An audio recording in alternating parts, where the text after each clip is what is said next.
Meu nome é Rafael Campos e hoje carrego comigo uma história marcada por uma decisão que mudou o curso da minha vida de forma irreversível. Cometi um erro quando tinha 32 anos, um erro que me custou anos de sofrimento. Talvez você não consiga imaginar a profundidade dessa dor, mas espero que, ao compartilhar meu relato, você compreenda. Nasci e fui criado em um lar evangélico sob a doutrina da Igreja Pentecostal Deus é Amor. Minha família era o retrato da fé e da retidão. Meu pai, um homem de caráter inabalável, era firme em suas decisões e nutria uma aversão declarada à mentira, à trapaça e a qualquer tipo de desonestidade. Minha mãe, uma mulher igualmente íntegra, compartilhava desses mesmos valores. Em nossa casa nunca ouvi um palavrão. Nunca testemunhei uma discussão acalorada entre meus pais. A harmonia reinava, e o exemplo deles moldou minha visão de mundo. Com uma educação tão sólida, cresci sendo um reflexo dos princípios de meus pais. Não fui um jovem que buscava prazeres mundanos. Enquanto muitos da minha idade viviam em festas, entregues às noitadas, bebidas e outras distrações, eu me mantinha firme no caminho que me ensinaram. Casei-me cedo, aos 19 anos, com Angelita, uma mulher cuja retidão de caráter se assemelhava à da minha mãe. Ela também vinha de uma família profundamente religiosa, que vivia sob uma doutrina rigorosa. Nosso casamento era uma bênção divina. Não havia espaço para queixas. Eu trabalhava fora e, quando chegava em casa, encontrava tudo em perfeita ordem, a casa impecável, sem uma partícula de poeira, e o jantar pronto, servido no horário exato. Angelita era, sem dúvida, um presente de Deus em minha vida. Nosso cotidiano era simples e repleto de propósito, do trabalho para a igreja, da igreja para o trabalho. Angelita e eu apreciávamos essa rotina tranquila, que nos trazia paz e harmonia. Porém, essa serenidade não duraria para sempre. Com o passar dos anos, meu envolvimento na igreja se intensificou, tornara-me um membro ativo, com um testemunho irrepreensível, e isso não passou despercebido. Certo dia, recebi uma proposta de grande responsabilidade: dirigir uma igreja em um bairro distante. Já era casado, mais maduro e carregava o peso das minhas responsabilidades com seriedade. Por isso, aceitei o desafio sem hesitar. No início, tudo correu bem. A rotina da obra era intensa, mas os problemas que surgiam eram normais e administráveis. No entanto, algo começou a mudar. Não de forma abrupta, mas como uma semente que germina silenciosamente. Meu caráter, antes sólido, começou a sofrer pequenas transformações. Sempre tive uma aparência agradável. Não quero soar presunçoso, mas naqueles tempos eu era considerado um homem bonito, e isso chamava a atenção. Embora nunca tenha dado importância a isso antes, quando assumi a liderança da igreja, percebi que minha presença era notada de uma maneira que até então me parecia inédita. E foi nesse contexto que minha queda começou a se desenhar, ainda que eu não enxergasse os sinais de imediato. Adriana era uma mulher que chamava a atenção por onde passava. Morena clara, cabelos longos e pretos que desciam como uma cascata sobre os ombros, olhos verdes que pareciam hipnotizar quem os encarava, e um corpo que arrancava suspiros. Ela exalava uma presença que não podia ser ignorada. Quando entrou na igreja pela primeira vez, vestida com discrição, mas ainda assim irresistível, foi como se o ambiente todo tivesse parado por um instante. Ela se aproximou de mim, o pastor local, e com um sorriso confiante perguntou: "O senhor é o pastor daqui?" Sua voz tinha um tom firme, mas havia uma doçura que contrastava com sua aparência marcante. Eu confirmei com um aceno de cabeça, tentando manter a postura. Em seguida, ela explicou que havia se mudado recentemente para o bairro e apresentou uma carta de referência de outra igreja da Deus é Amor, indicando que era obreira. Eu revisei a carta cuidadosamente e, após confirmar sua validade, aceitei-a como parte da igreja. Naquele momento, senti algo diferente. Era como se eu estivesse hipnotizado por ela. Seus olhos verdes pareciam enxergar além do superficial, e cada conversa que tínhamos parecia carregar uma energia que eu não sabia explicar. Ela se aproximava com naturalidade, sempre trazendo questões relacionadas à obra. Inicialmente não havia nada de extraordinário em nossas interações, mas, com o passar do tempo, as conversas se tornaram mais pessoais. Certa vez, enquanto arrumávamos materiais para um evento da igreja, Adriana compartilhou algo que mexeu comigo. Ela contou que era viúva havia muitos anos. Seu esposo, um jovem caminhoneiro, havia morrido tragicamente em um acidente. Enquanto falava, seus olhos brilhavam com um misto de tristeza e vulnerabilidade que me tocou profundamente. Às vezes, sinto muita falta de ter alguém ao meu lado, ela disse, com a voz embargada, mas ainda mantendo a dignidade. Respondi com palavras de conforto, tentando me manter dentro dos limites do meu papel pastoral. Adriana, Deus conhece seu coração e sabe das suas lutas. Ele sempre provê conforto e renovação para aqueles que nele confiam. Ela sorriu levemente e, depois de um breve silêncio, disse algo que mudaria completamente o rumo das coisas. Angelita é uma mulher de muita sorte. Nem todas têm o privilégio de ter um homem tão bonito e dedicado como você ao lado. Aquelas palavras me pegaram de surpresa. Senti meu rosto esquentar e, por um momento, não soube como reagir. Adriana manteve o olhar fixo em mim e aquele instante pareceu durar uma eternidade. Porém, antes que eu pudesse responder, ela desviou o olhar e continuou organizando os materiais como se nada tivesse acontecido. Dentro de mim, algo foi aceso. Não era apenas o elogio que mexera comigo, mas a forma como ela falara, o jeito como me olhara. Tentei afastar aquele pensamento, mas de alguma forma ele permanecia ali, latente, como uma fagulha prestes a se tornar um incêndio. Resumindo, o que eu nunca imaginei que aconteceria, aconteceu. Eu acabei traindo minha esposa com Adriana. No começo, parecia algo distante, até inconsciente, mas a tentação, como sempre, foi se tornando mais difícil de resistir. Minha rotina, aquela que eu achava que era sólida e inabalável, começou a se tornar um campo minado. Mas, para quem quer cometer um erro, sempre há um caminho. E eu, infelizmente, encontrei esse caminho. Foi uma noite, depois de mais uma reunião na igreja. Era comum alguns membros, tanto como irmãos ou irmãs, querer conversar em particular após o culto. Eu achando que era uma conversa particular, foi quando ela se aproximou de mim de forma diferente. O olhar dela, que antes era amigável e profissional, agora estava carregado de algo mais intenso. Eu podia sentir a sua respiração acelerada quando ela se aproximou mais, e em um instante não resisti. Ela se inclinou para a frente e com uma voz suave, mas cheia de desejo, disse: "Eu não aguento mais, pastor. Você me domina de uma maneira que não consigo mais controlar." Foi o que faltava. Em um movimento instintivo, me aproximei e toquei seus lábios. O beijo foi profundo, carregado de uma urgência que não podíamos mais esconder. A intensidade do momento me consumiu, e naquele instante, nada mais existia além de nós dois. Não havia igreja, não havia família, não havia mais nada. Era só o desejo que nos envolvia, nos deixando cegos para as consequências. Os encontros começaram a se tornar mais frequentes e, com isso, a nossa necessidade um do outro só aumentava. Ninguém desconfiava de nada. Conseguíamos ser discretos, como se fôssemos dois atores encenando um papel perfeito na frente de todos. Mas, como sempre acontece, um abismo chama o outro. O que começou com um beijo casual se transformou em algo que já não dava mais para controlar. O desejo estava fora de controle e eu sabia que estávamos entrando em um espiral perigoso, sem volta. Naquela época, eu trabalhava como vendedor e minha vida estava completamente atrelada às comissões. O salário fixo, que era uma miséria, mal cobria as despesas. Com o tempo, as vendas começaram a minguar e a pressão só aumentava. Eu sentia o peso disso em casa. A tensão era palpável. Embora não tivéssemos filhos, o aluguel ainda era uma preocupação constante. O dono da casa não queria saber da nossa história, ele queria o pagamento. E a cada mês parecia mais difícil cumprir com as obrigações. Angelita, minha esposa, então se propôs a ajudar. Ela começou a fazer faxinas para complementar a renda, e isso me consumia de um jeito que eu não sabia como lidar. Eu odiava vê-la saindo para trabalhar, especialmente em casas de outras famílias.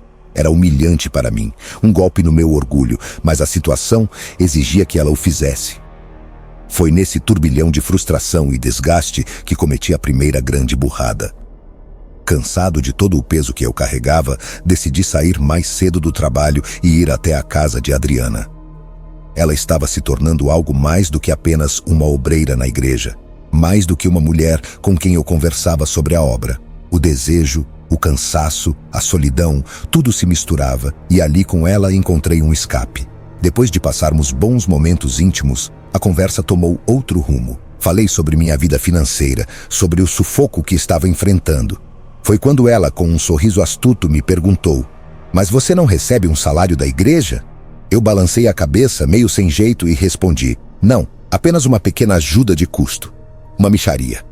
Adriana, com aquele jeito todo dela, logo teve uma ideia, ou melhor, uma proposta. Olhou para mim com aqueles olhos penetrantes e disse: "Rafael, você sabe que eu sou obreira, certo?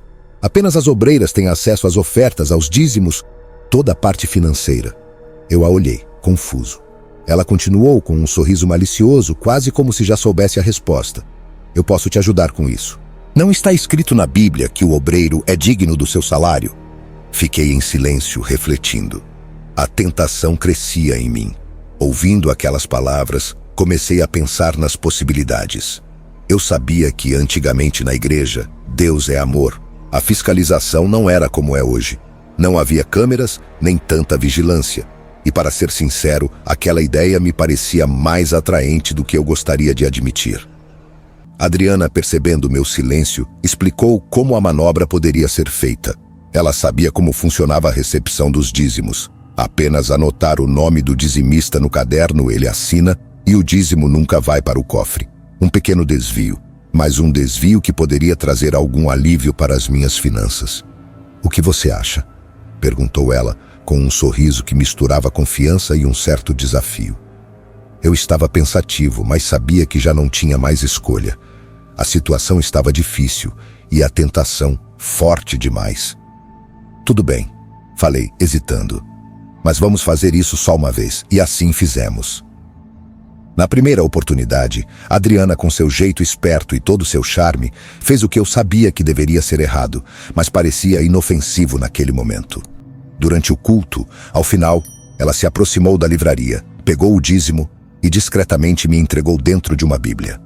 Eu senti uma mistura de alívio e culpa se instalando dentro de mim. Mas, como sempre digo, você se acostuma com o pecado. O peso na minha consciência foi aumentando nos dias seguintes, mas eu já estava tão envolvido que o desconforto se tornava uma presença constante, mas suportável.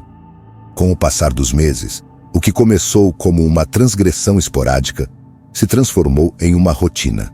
Eu e Adriana, além de amantes, nos tornamos cúmplices, parceiros no jogo do engano. Ninguém, absolutamente ninguém, suspeitava de nós dois. A relação entre nós se fortaleceu em segredo, enquanto a fachada que eu mantinha com Angelita continuava intacta. A vida começou a mudar de forma mais visível.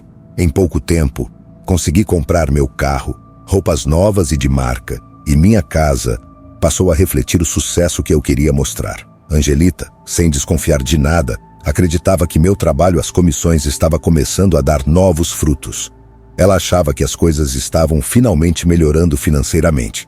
Mas a verdade era que eu estava afundado em um mar de mentiras, vivendo um conto de fadas paralelo. Para justificar minhas viagens, comecei a inventar histórias. Dizia que a empresa me mandava a trabalho por alguns dias, o que me dava uma desculpa perfeita para sair. Mas, na realidade, o que eu realmente fazia era pegar a estrada e ir me encontrar com Adriana, longe de tudo e de todos. Era como se eu estivesse vivendo duas vidas, uma para a igreja e outra completamente diferente, sem nenhuma conexão entre elas. No entanto, com o tempo começaram a surgir alguns olhares suspeitos.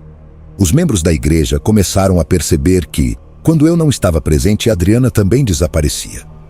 Como era comum ela estar sempre ao meu lado, sua ausência junto com a minha levantou algumas sobrancelhas. A suspeita cresceu, e logo surgiram rumores entre os fiéis. Não demorou para que a situação ficasse mais tensa. Foi quando decidimos mudar a tática. A estratégia agora seria mais elaborada. Eu começava a viagem antes, indo à frente, e depois, 2 dias depois, Adriana se juntava a mim. Ou, em outra ocasião, ela viajaria primeiro, e eu chegaria depois.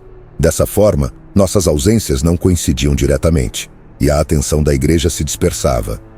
Parecia que estávamos fazendo tudo certo, mas por dentro, sabíamos que estávamos sempre à beira do abismo. Essa rotina se estendeu por anos. Apesar da distância crescente entre mim e Angelita, ela ainda acreditava na mentira que eu havia criado. E, para todos os efeitos, eu ainda era o pastor respeitado e querido daquela igreja, Modéstia à parte, eu me dedicava à minha liderança. A igreja estava sempre bem cuidada, limpa e organizada, com pinturas novas e uma aparência impecável. Eu também trazia pregadores renomados de fora, o que lotava a igreja e fazia com que minha reputação estivesse sempre em alta.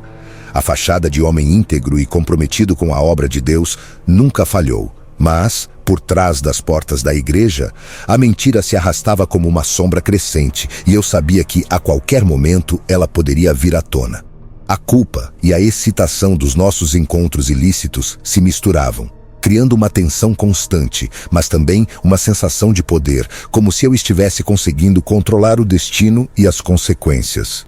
No fundo, sabia que nada disso duraria para sempre, mas naquele momento, parecia que o mundo todo estava me ouvindo, aplaudindo minhas mentiras enquanto eu as encobria com uma falsa santidade. Um dia, a direção da igreja decidiu mudar o sistema financeiro. Antes, o dízimo e as ofertas eram depositados no mesmo cofre, mas agora, uma nova regra foi imposta. O dízimo deveria ser separado e colocado em outro cofre. Esse foi o momento em que tudo começou a desmoronar, sem que eu e Adriana tivéssemos dado a devida atenção. A ideia de roubar a igreja já estava tão enraizada em nós que a mudança passou despercebida. Continuamos a manipular as finanças da igreja da mesma forma, acreditando que tudo estava sob controle. Até que um dia, o que parecia ser um sistema à prova de falhas começou a se desfazer. Um grupo de irmãs do setor financeiro apareceu de surpresa para fazer a contagem dos dízimos e das ofertas. Eu, sem saber o que dizer, perguntei o motivo da contagem. Uma das irmãs, com uma seriedade implacável, respondeu: "A contagem precisa bater com o que está registrado no caderno. O que foi anotado tem que corresponder exatamente com o que está no cofre, de acordo com o número de membros dizimistas." Foi então que a bomba estourou. O dinheiro não bateu, faltaram grandes quantias, e as cifras simplesmente não correspondiam às anotações. Eu, naquele momento, fui pego de surpresa, mas não poderia demonstrar fraqueza. Com um sorriso nervoso, disse que havia ocorrido um erro, que o recebimento estava no automático e que, por isso, os dízimos estavam sendo misturados com as ofertas. Isso, por sorte, passou por pouco. Mas a desconfiança estava começando a crescer. Nos meses seguintes, Adriana teve que mudar a estratégia. Não podíamos mais mexer nos dízimos, então ela começou a manipular as ofertas. Uma parte do dinheiro que, teoricamente, não teria controle. Mas, claro, os números começaram a cair drasticamente, e com isso, as suspeitas aumentaram ainda mais. Parecia que quanto mais tentávamos esconder, mais os erros se acumulavam. Até que, finalmente, um golpe pelas costas nos atingiu. Foi quando recebi a notícia de que eu seria substituído, e isso me pegou de surpresa. Minha vida de luxo, com o dinheiro da igreja fluindo, estava prestes a chegar ao fim. A troca de pastores foi um choque tremendo. O novo pastor se chamava Pedro Lima, e logo de cara, eu percebi que ele era um homem sério, imbatível, com uma postura inabalável. Era claro que ele não se importava com as aparências, mas sim com a verdade e com Deus. Sua maneira de agir quase austera me fez sentir um frio na espinha. Na primeira pregação dele, estava sentado no altar, ouvindo suas palavras, e o tema não poderia ser mais simbólico. Ele pregava sobre o pecado de Ananias e Safira, falando da mentira e da corrupção dentro da igreja, de como as consequências seriam terríveis para quem se desviasse do caminho. Eu comecei a me questionar.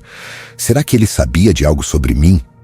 Seu olhar penetrante parecia me fustigar, e a cada palavra que ele dizia, mais eu me sentia desconfortável.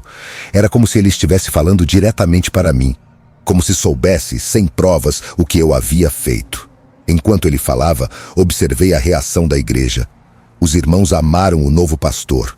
Havia algo de puro e verdadeiro nele que encantava todos ao redor. Eles o viam como um homem de Deus, alguém com autoridade moral. E, embora eu quisesse que ele falhasse, algo me dizia que ele era muito mais do que eu poderia lhe dar. Ele trouxe uma nova sintonia à igreja, uma energia que a comunidade rapidamente acolheu. E eu, por dentro, senti o peso da mentira que carregava, sabendo que o final da minha história naquele lugar estava se aproximando. Passaram-se 3 meses e minha aconteceu, e a situação se complicou ainda mais. A diretoria da igreja decidiu enviar uma equipe para fazer uma auditoria financeira. Quando o novo pastor chegou, Logo perceberam que os valores de dízimos e ofertas haviam disparado, bem mais do que com o antigo pastor. Foi então que começaram a investigar. As perguntas começaram a se acumular. Você viu o pastor colocando o dízimo no cofre? E outras mais incisivas. Com o tempo, todas as pistas começaram a apontar para mim e para a Adriana. A verdade veio à tona de uma maneira que eu nunca poderia ter previsto. Fui afastado da igreja e a minha vida virou um pesadelo. Você sabe como funciona dentro de uma igreja. A fofoca é imensa, as bocas falam rapidamente e logo tudo estava exposto. Os membros começaram a juntar os pontos, perceberam as mudanças no meu comportamento, o aumento repentino de bens e a inconsistência nas minhas explicações sobre o trabalho. Minha esposa, Angelita, foi uma das primeiras a perceber a mentira. Com o tempo, ela ligou tudo. Descobriu meu envolvimento com Adriana. E, claro, a traição que estava acontecendo nas sombras da minha vida. Aquela descoberta foi um golpe devastador para ela. Não bastava a mentira, agora ela se sentia traída de todas as formas. E foi quando a minha vida começou a desmoronar de forma irreversível. O pastor Pedro Lima me chamou para uma conversa séria e sua voz grave parecia querer me dilacerar. Ele questionou: Pastor, você não tem o temor do Senhor na vida? Roubando a Deus todo esse tempo, cometendo adultério contra sua esposa que nem desconfiava de ti. Você não tem vergonha na cara de ser lobo devorador, Rafael? Que tipo de crente você se tornou, meu irmão? Por que se deixou levar por isso, rapaz? Tudo o que ele falou fazia eco dentro de mim, mas não como um arrependimento genuíno.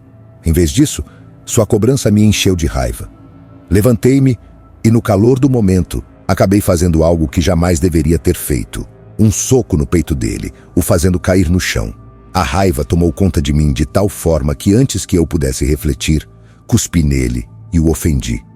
Eu estava cego de ódio, imerso nas minhas próprias falhas. Saí dali em um estado de fúria. Cada palavra do pastor Pedro martelava na minha mente, e tudo parecia estar se acumulando para um colapso emocional. Fui consumido pelo álcool, tentando afogar a raiva e a vergonha em garrafas. Então, algo mais terrível aconteceu. Angelita, após descobrir toda a verdade, decidiu sair de casa. Ela foi para a casa dos pais. E isso foi o fim para mim. Eu estava sem chão, sem direção. A raiva e o ressentimento tomaram conta do meu coração. E comecei a pensar em vingança, no que Pedro Lima havia dito, em tudo o que eu tinha perdido. Uma noite, voltando para casa depois de mais uma bebedeira, passei em frente à igreja e vi Pedro Lima abraçando Angelita, com outra irmã ao lado, apenas observando. Algo dentro de mim quebrou. A raiva transbordou e, sem pensar, fui até minha casa. Peguei uma faca e corri até a igreja com um só objetivo: dar fim a tudo aquilo. Quando cheguei, Pedro estava no altar pregando. A ironia não me passou despercebida. Ele estava falando sobre como toda ferramenta preparada contra ti não prosperará. Ouvi aquelas palavras como um desafio direto a mim. Eu estava tomado pela ira e me aproximei dele e falei: Então você gosta de pegar a mulher dos outros, Pedro Lima, seu merda. Ele olhou e disse: Não atrapalhe o culto, Rafael, sente-se na cadeira e ouça a palavra de Deus. Quando o confrontei, ele me pediu para me sentar, pedindo calma e respeito. Mas minha raiva era tanta que nada do que ele dissesse faria sentido para mim. Posso te dar um abraço? Eu perguntei. E ele, sem suspeitar do que viria, aceitou. Quando me aproximei, a faca na minha cintura estava pronta para ser usada, mas, no último segundo, algo me fez hesitar. Em vez de acertar seu peito, acabei o ferindo no ombro. O sangue começou a escorrer e eu entrei em pânico. Saí correndo, desesperado, sem saber o que fazer.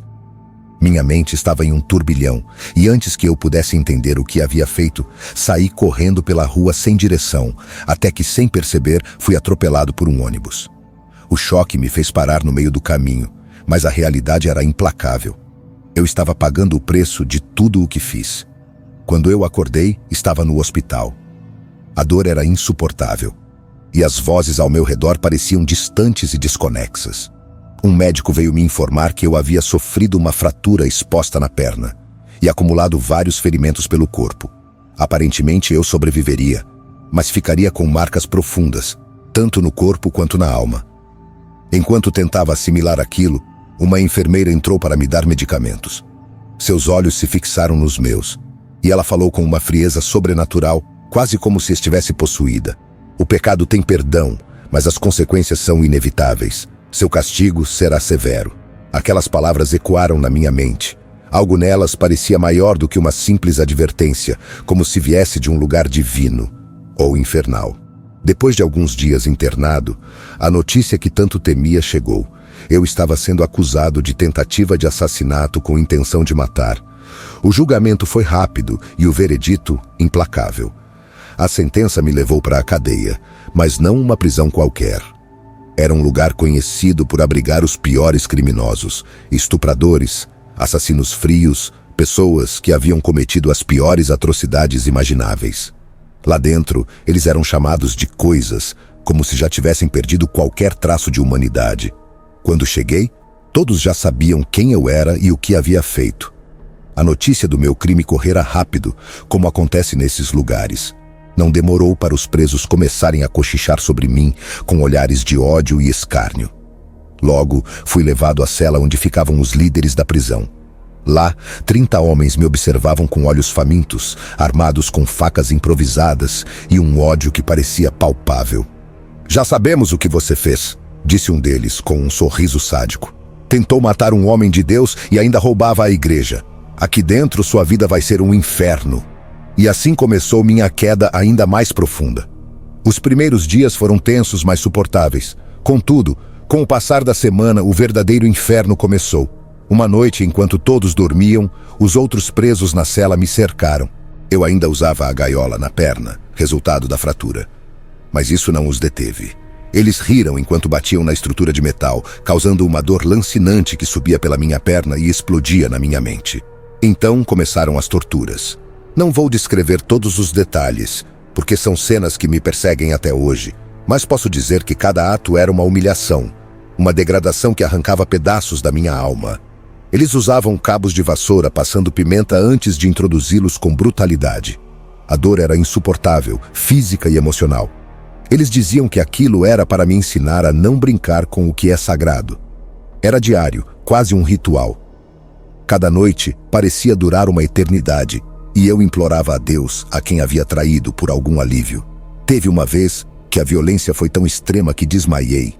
Um preso maior, com o rosto deformado por cicatrizes, me espancou com tamanha força que perdi a consciência. Quando acordei, 3 dias haviam passado. Estava em coma, mas no vazio escuro da inconsciência, algo aconteceu. Eu tive uma experiência que mudou tudo. Vi flashes da minha vida. O momento em que comecei a roubar, os sorrisos cúmplices entre mim e Adriana, o rosto de Angelita deformado pela dor da traição.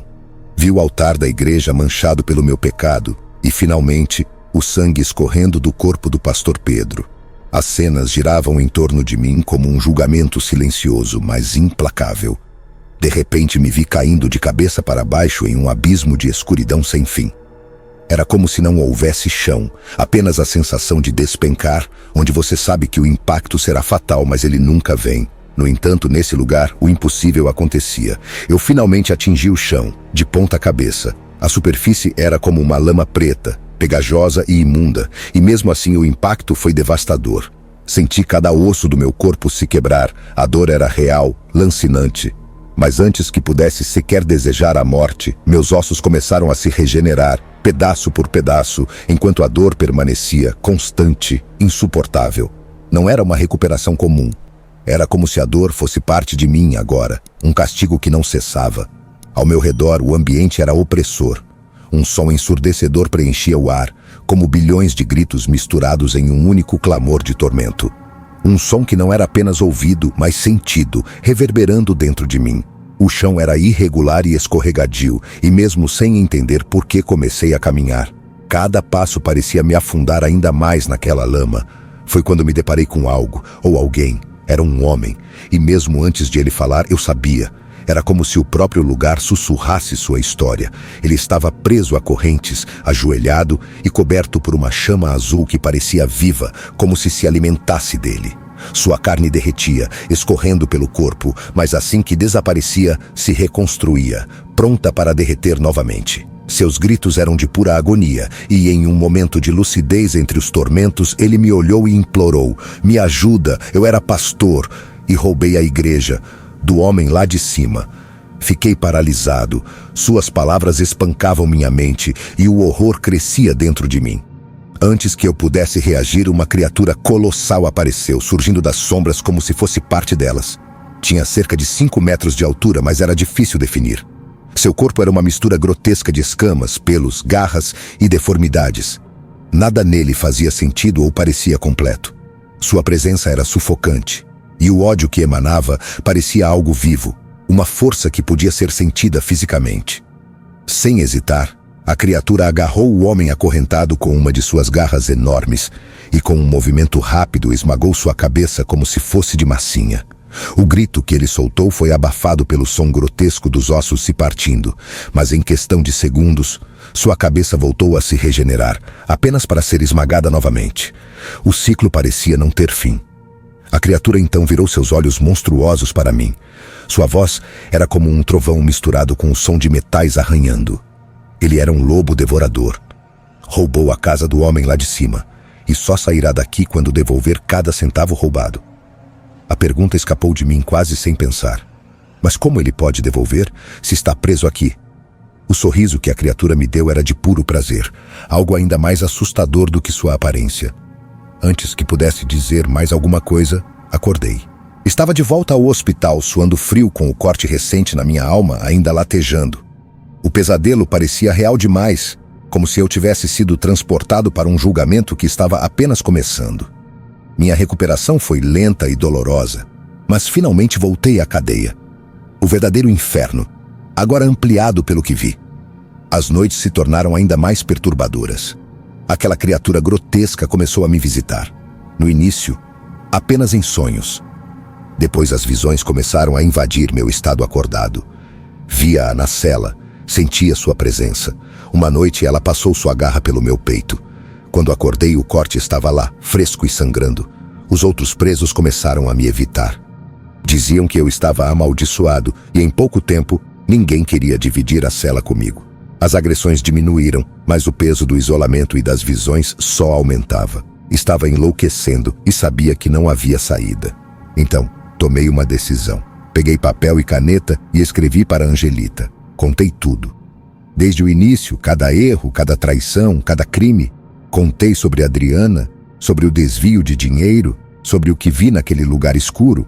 Não omiti nada. No final pedi perdão. Não esperava que ela me perdoasse, mas precisava pedir. Por fim revelei minha decisão. Hoje era dia de visita, um dia sagrado e especial na cadeia, onde os presos buscam um pouco de humanidade. Para mim seria o último dia. Esperei o momento certo para ficar sozinho na cela. Após isso acontecer, molhei um lençol com água, torci até fazer uma corda. Logo em seguida passei-a pelo pescoço e a amarrei na grade. Espero que Deus um dia me perdoe. Apenas um salto e tudo estaria acabado, e assim eu fiz.